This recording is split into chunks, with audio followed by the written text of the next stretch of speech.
Pronto. Tranquilo agora aí? Dá para ver agora a tela, não dá? Tranquilo, professor. Agora vamos começar, que agora vai. Então, vamos lá. Eficiência energética. O que nós vamos falar hoje são os indicadores usados no sistema elétrico. Mas antes de a gente entrar nessa questão de indicadores, vamos passar o que é uma teoria a respeito do que é qualidade de energia. Quando a gente fala em qualidade de energia, pensa assim, a gente tendo um problema de variação de tensão, variação de corrente, desvio de frequência, que a gente tem equipamentos que eles enxergam essa frequência, e essa frequência ela tem que ser adequada para o bom funcionamento de cada equipamento. Tem equipamentos que eles funcionam com a frequência de 50 Hz, tem equipamento que ele funciona com a frequência de 60 Hz. 50 Hz para uma tensão de 110 volts e 60 Hz para uma tensão de 220 volts. Então, qualquer problema na tensão, na corrente ou no desvio da frequência que resulta em falha ou prejudique a operação dos equipamentos, na verdade, afeta diretamente a qualidade da energia. Um sistema elétrico com excelente qualidade de energia elétrica é caracterizado pelo fornecimento de energia em tensão com forma senoidal pura, ou seja, quando a gente tem uma corrente alternada, o nome dela é alternada porque ela oscila entre 220 positivo e 220 negativo. Então, o gráfico dela, ela sobe para o positivo 220 e desce, vai até o 220 negativo. Sobe 220 positivo e desce 220 negativo. Então, ela forma uma senoide ao longo do tempo, que os valores vão alterando, e ela vai subindo e descendo, vai alterando, e ela tem a frequência de 60 Hz. Isso a 220 volts. Quando a gente fala em frequência, é o tempo de vezes que ela vai de pico a pico durante um tempo de 1 segundo. Então, é a frequência. Quando a gente fala de 60, significa dizer que a tensão de 220 chega no topo de 220 60 vezes em 1 segundo. Isso é frequência. Quando a gente pensa em 110 volts, a gente tem uma frequência de 50 Hz, quer dizer que ela chega de pico a pico 50 vezes em 1 segundo. Isso é a frequência da tensão em 110 volts. Então, quando a gente fala de senoidal pura, seria uma senoide sem alterações em amplitude, sem alterações em frequência ou em fase, como se emanasse de uma fonte de potência infinita, ou seja, uma energia estável. É o que a gente fala de um sistema elétrico com excelente qualidade. É um sistema que tem como se fosse uma potência infinita, quer dizer que ela não tem variação. Ela é estática, ela tem aquela mesma tensão, ela tem aquela mesma potência, ela tem aquela mesma corrente, ela tem a mesma amplitude e a mesma frequência.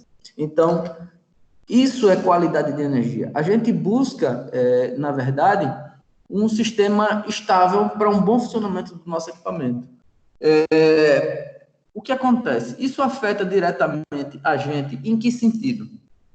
Quando a gente tem uma rede elétrica com uma qualidade baixa, a gente é afetado diretamente com isso, porque afeta o tempo de vida útil dos nossos equipamentos, afeta o funcionamento dos nossos equipamentos e pode causar queima, pode causar parada de funcionamento, tanto a queima do equipamento como de componentes, pelo esforço que ele vai ter para poder ficar funcionando.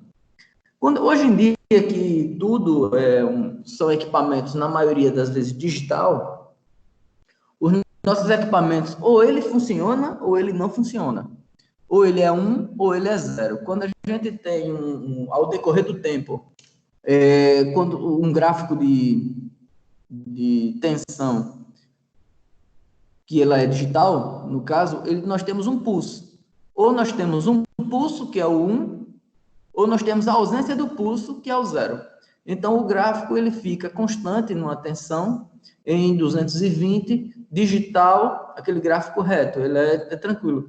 Numa corrente contínua, na verdade, né? A gente passa por um transformador, 220 para 12 volts, a gente tem uma tensão contínua, DC, dentro do equipamento, após a fonte retificadora. Então, quando a gente pensa em um gráfico que ele não tem variação, a gente pensa em um funcionamento correto da energia. Isso é qualidade de energia. A ênfase no aumento da eficiência conduziu o uso intensivo da eletrônica de potência e isso aumentou a quantidade de harmônicos na corrente gerada. Essa questão de harmônico a gente vai estudar um pouco mais para frente, que o harmônico é um problema que nós temos na nossa energia, que ela foi praticamente assim, é uma consequência do funcionamento do equipamento. A gente tem que buscar reduzir a quantidade de harmônicos, a gente vai ver isso mais à frente. E, assim, na verdade, foi com a questão do surgimento dessa busca por um equipamento mais eficiente. Essa busca, ela gerou que a gente fosse cada vez mais para a base da eletrônica. E a eletrônica, ela com aqueles filtros passa-faixa, filtro passa-baixa, garantir a estabilidade da energia gerada após a retificação. Atualmente, os equipamentos utilizam mais eletrônica embarcada, que, na verdade, assim, a gente tem justamente o que eu estava falando, a gente tem o corte digital em equipamentos de fontes que vem 220 e transforma para 12 volts para funcionamento como televisão, computadores, notebook, aparelhos de som. Tudo que a gente tem em casa, ele tem esse transformadorzinho na entrada, justamente para buscar uma tensão mais estável. Ele tem transformador, pontos de diodo, retificadores, que é a fonte retificadora, para poder ter o funcionamento dos equipamentos para frente. Hoje em dia, a quantidade de equipamentos, ele por si já aumentou. A quantidade de equipamentos que a gente tem em casa hoje já aumentou. Então, quanto mais equipamento, mais a gente gera campo eletromagnético, e esse campo eletromagnético gera esse problema na nossa rede elétrica. Esse campo eletromagnético, a gente não tem como fazer ele deixar de existir. Quando a gente fala de potência de equipamento, a gente fala de potência aparente, que no caso potência é igual a V vezes I, P é igual a VI. A gente estava em sala de aula ainda, eu fiz esse desenho no quadro, a gente falou de potência, acho que foi na primeira ou foi na segunda aula desse semestre, e nós falamos sobre potência nominal, potência ativa e potência reativa. A potência ativa e a potência reativa é um conjunto existente que vem a partir dessa potência aparente. A potência aparente seria o todo, a potência ativa é a capacidade do equipamento de gerar trabalho, e a potência reativa é o campo magnético que é gerado com a geração desse trabalho. E não tem como a gente pensar no equipamento que tem potência ativa sem ter uma potência reativa. A gente pode, sim, procurar um equipamento que tenha um fator de eficiência mais alto, que ele, com um fator de eficiência mais alto, ele gera uma energia reativa menor. Então, a gente tem, por isso é a busca da nossa melhoria tecnológica para um equipamento que tenha uma eficiência mais alta. Se ele tem uma eficiência mais alta, ele tem uma geração de campo menor, ele tem uma perda menor. Então, esses equipamentos que possuem essa eletrônica embarcada, que na verdade hoje é a grande maioria, estão mais sensíveis às variações nos parâmetros da rede elétrica. Quando a gente fala de mais sensível, é justamente dele ter um esforço por conta da nossa rede elétrica, que ela já é desgastada, por conta do meio em si, dos equipamentos que podem não ser seu, mas que já vem com a carga toda de fora de outros equipamentos que têm uma qualidade inferior.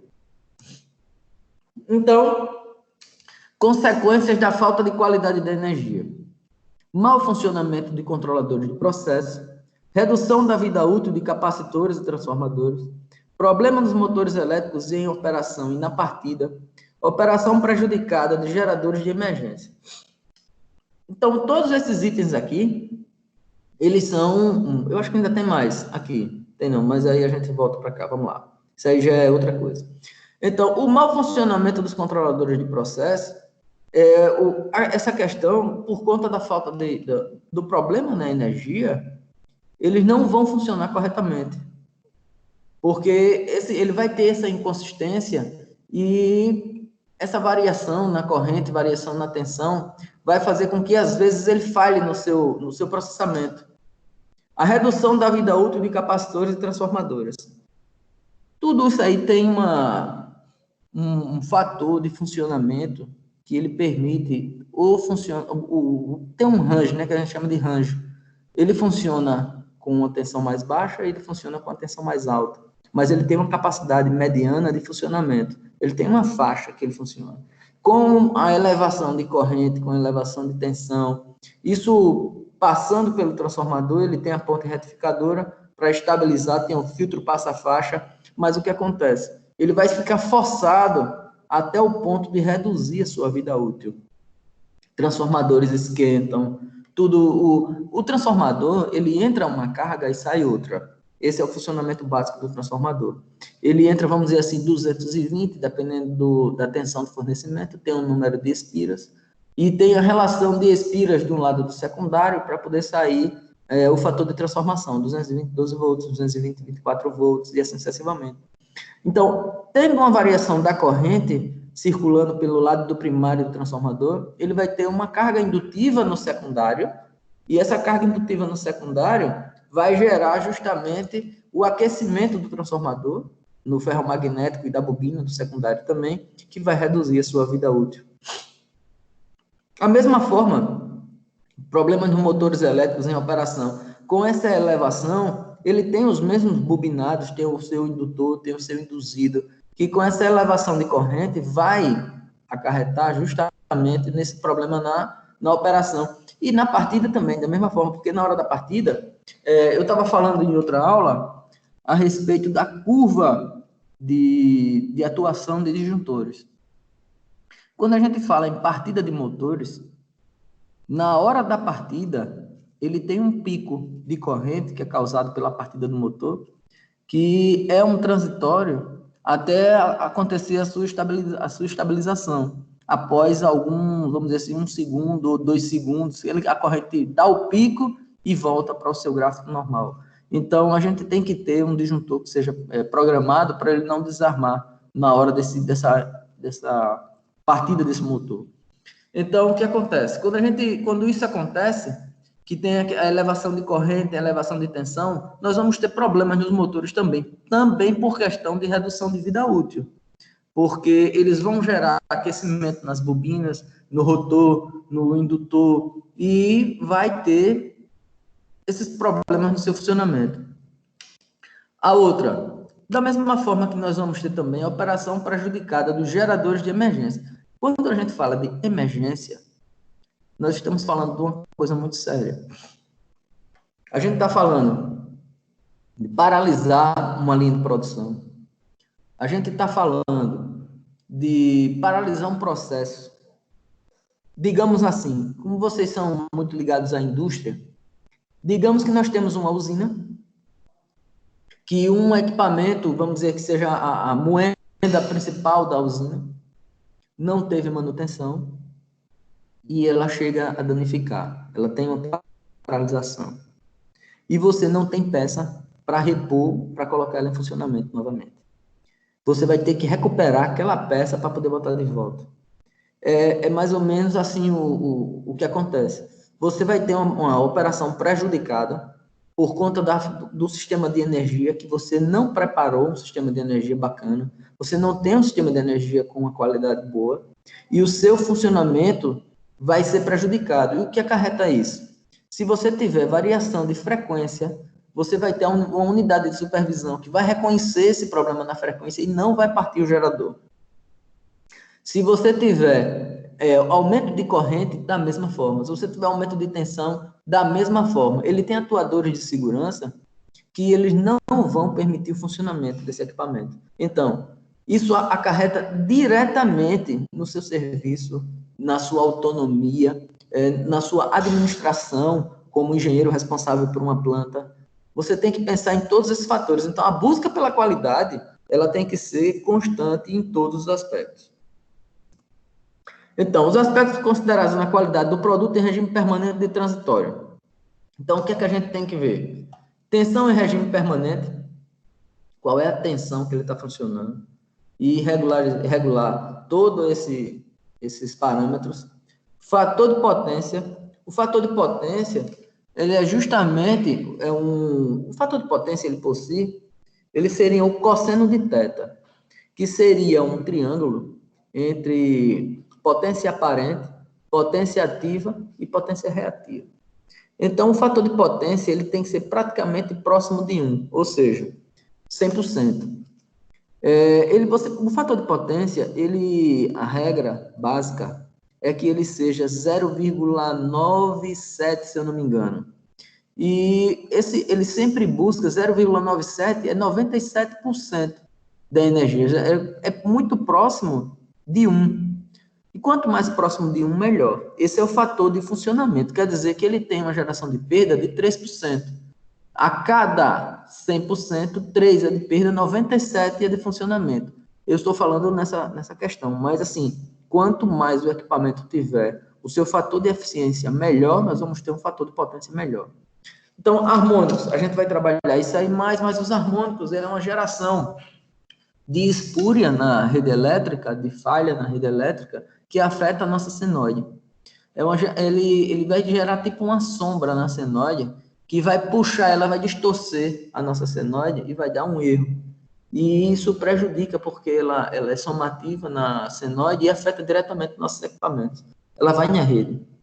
E tem um desequilíbrio de tensão. A gente tem sempre que verificar essa questão do desequilíbrio de tensão, porque chega a um ponto que os nossos equipamentos não funcionam, e a gente tem que buscar sempre esse balanceamento, buscar o equilíbrio das tensões por fase, para que a gente tenha uma planta estável, que a gente tenha uma qualidade muito melhor em todos esses parâmetros. Assim, são coisas que a gente tem que observar para obter uma qualidade melhor, e quando a gente obtém uma qualidade melhor, a gente tem uma eficiência melhor, e tendo eficiência melhor, a gente consome menos energia e, por consequência, a gente gasta menos.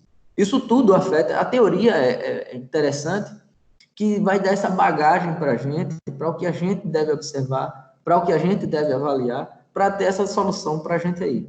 Então, são fatores que a gente vai estar acompanhando, a gente vai ter que acompanhar, que vai fazer essa diferença para a gente aí no mercado de trabalho. Então, nós vamos ter também flutuação de tensão, variações de tensão de curta duração e variação de frequência. Quando a gente fala de flutuação de tensão, como é essa questão de flutuação de tensão? Nós temos equipamentos, que, vamos dizer assim, que possuem uma autonomia de banco de baterias. Vamos lá, digamos que, vou falar a respeito de telefonia, telecomunicações. Nós temos equipamentos, só para vocês entenderem essa questão de tensão de flutuação, nós temos equipamentos que funcionam com 48 volts. 48 volts é a tensão de funcionamento.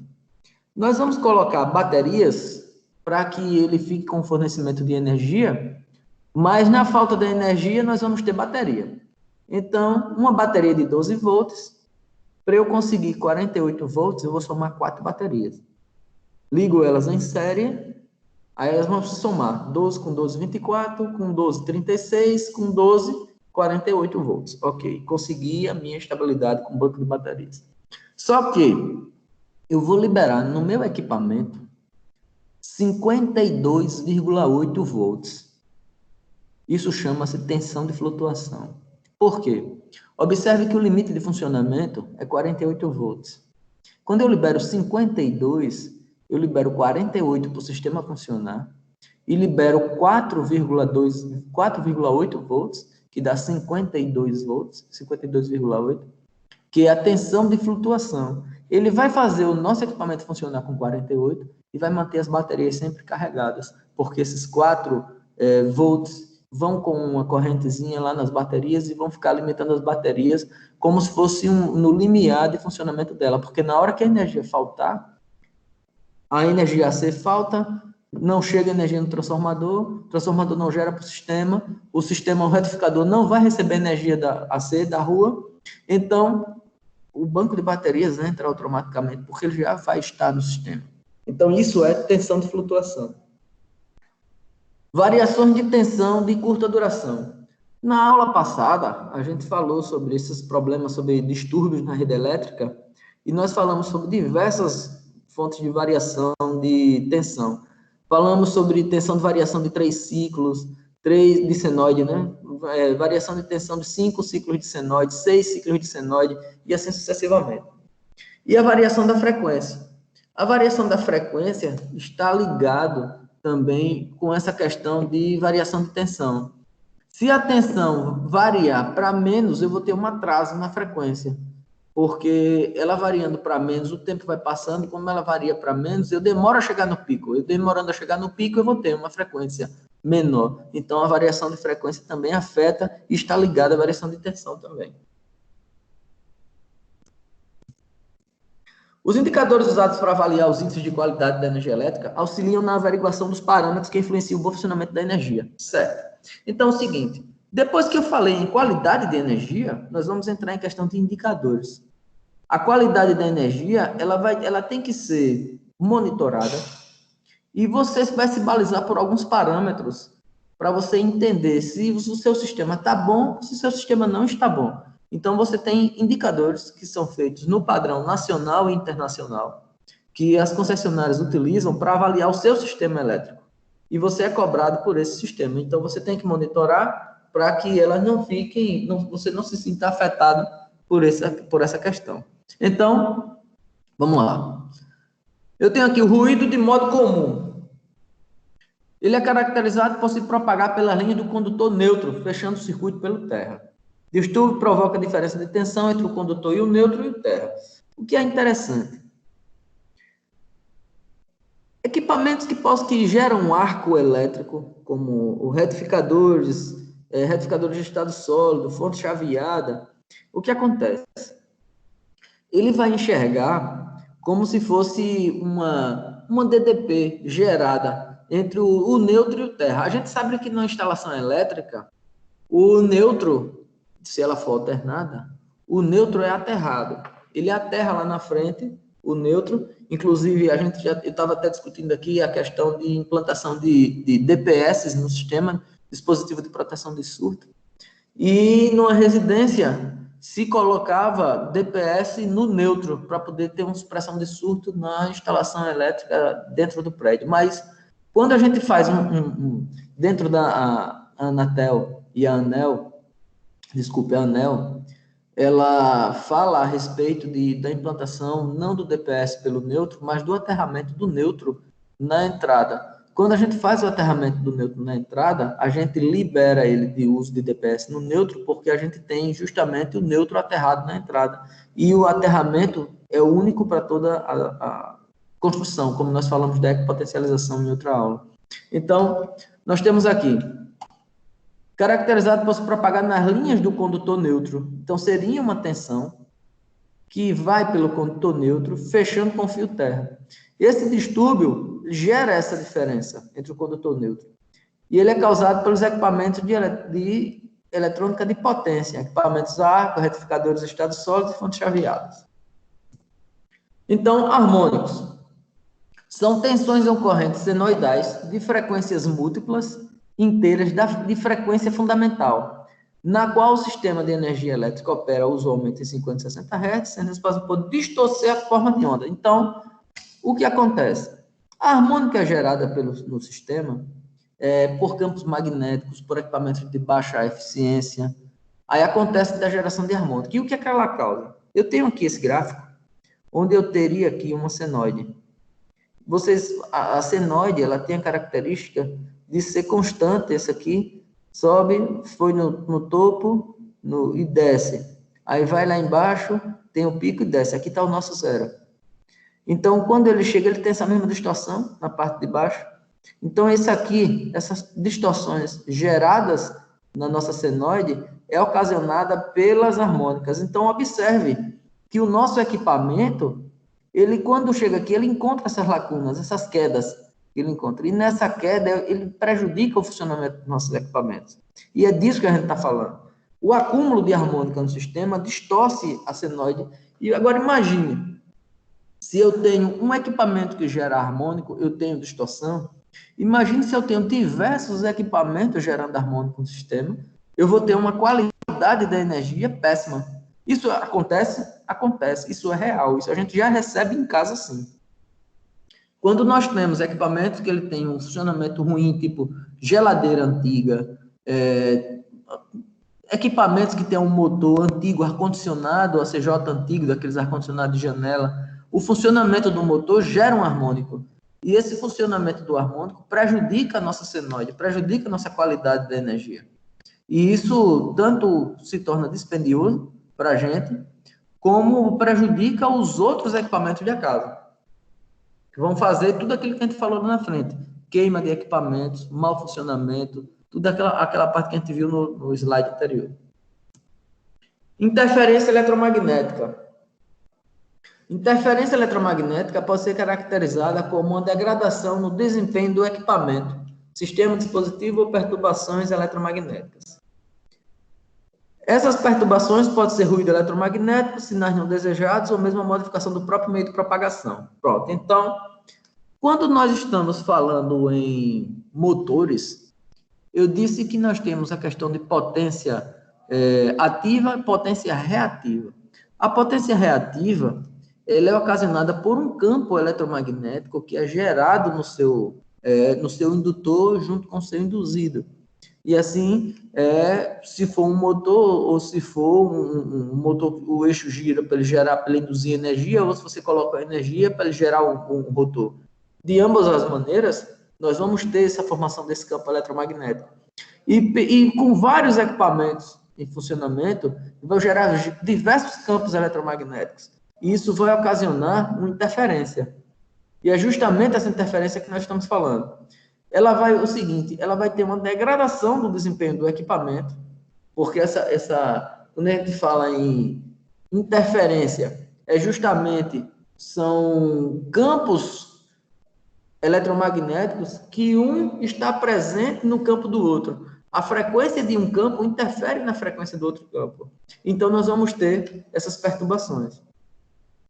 Essas perturbações podem ser ruídos eletromagnéticos, sinais não desejados, ou mesmo modificação no próprio meio de propagação. No Brasil, existem 5 aspectos indicadores de qualidade no setor elétrico.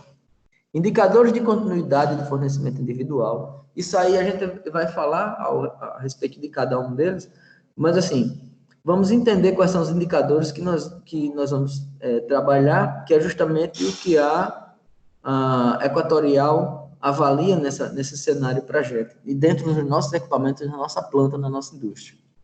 Indicadores de continuidade do fornecimento individual.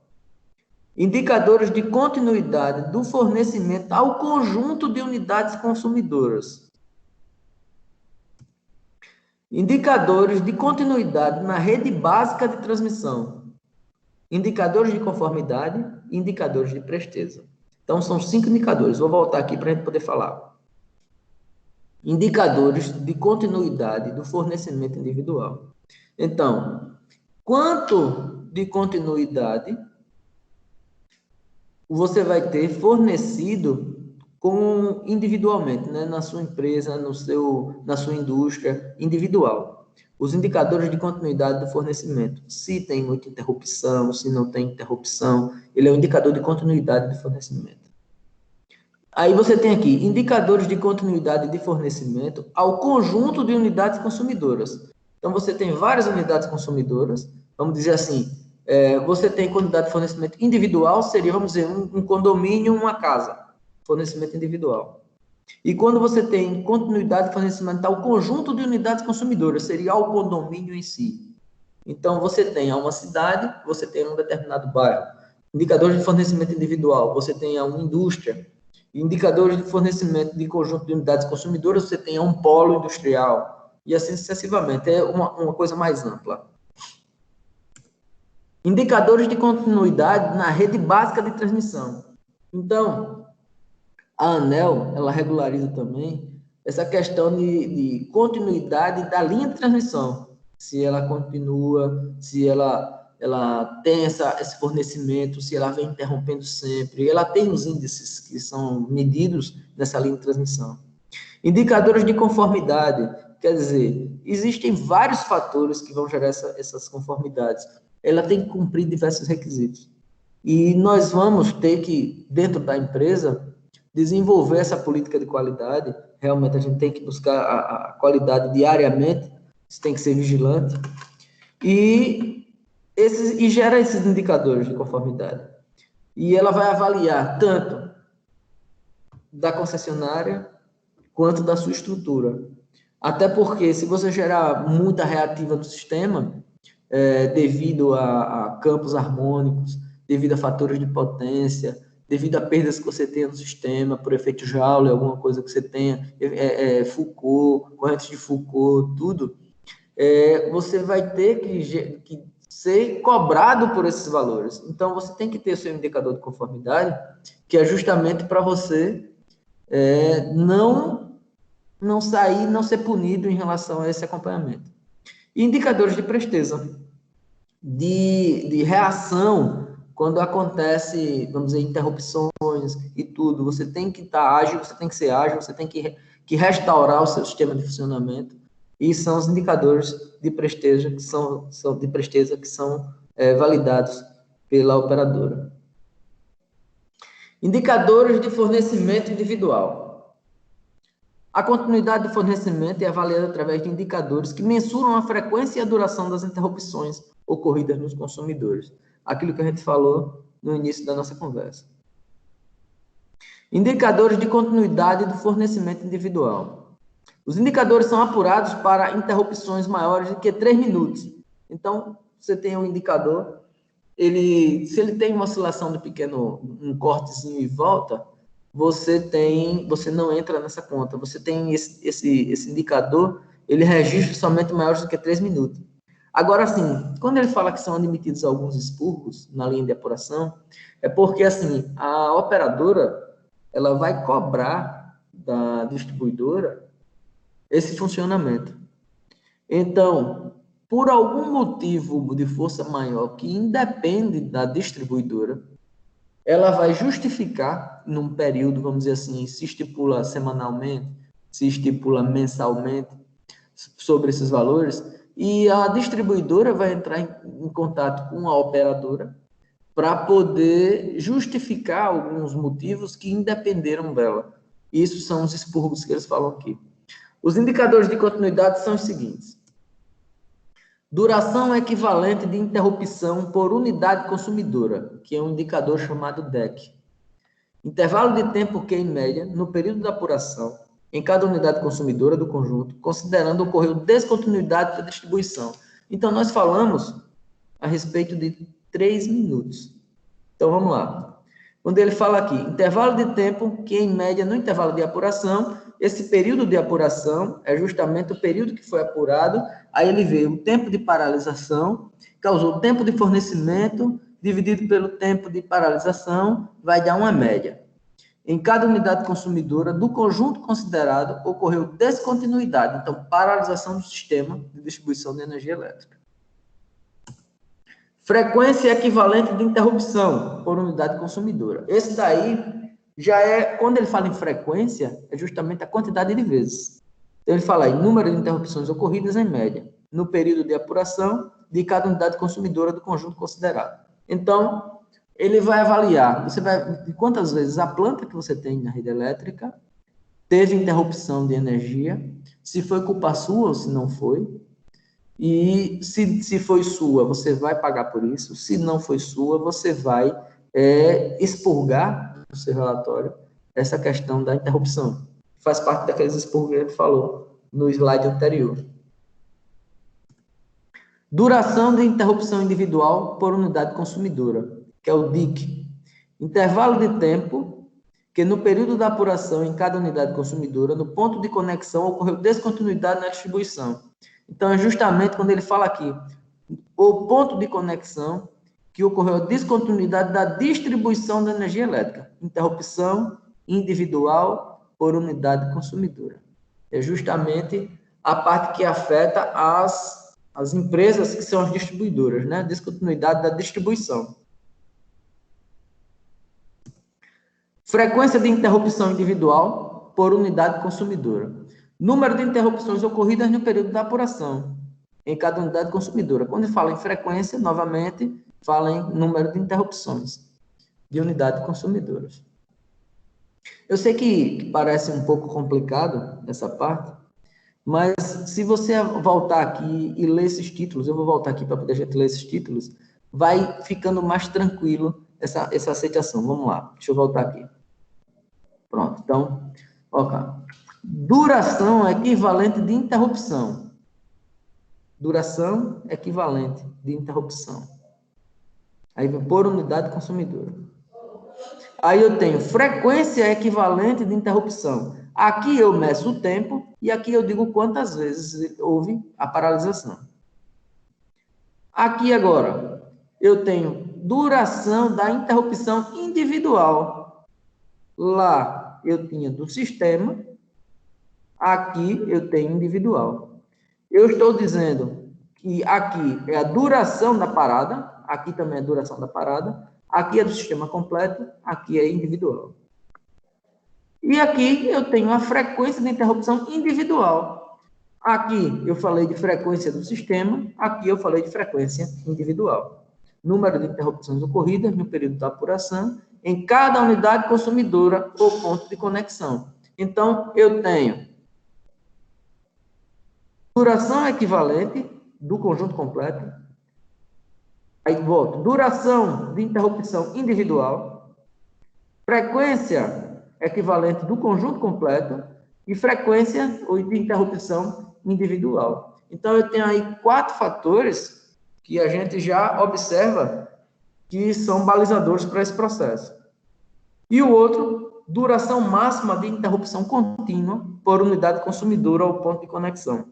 No caso, ele vai avaliar o seguinte, como nós falamos aqui, duração de interrupção individual parou uma vez, ou de interrupção por indivíduo. E ele fala a frequência é o número de interrupções. Mas ele pergunta, e dessas quantidades de vezes que foi aqui na frequência, qual foi a que durou mais? Essa daqui, duração máxima de interrupção contínua por unidade consumidora. Tempo máximo de interrupções contínuas de unidade de energia em unidade consumidora ou ponto de conexão. E aí, pessoal, como é que vocês estão? Está tranquilo essa parte? O que é que vocês estão vendo em relação a isso? Tá tranquilo? Eu espero que eu tenha elucidado algumas coisas aí para vocês nesse processo. Como é que vocês estão aí?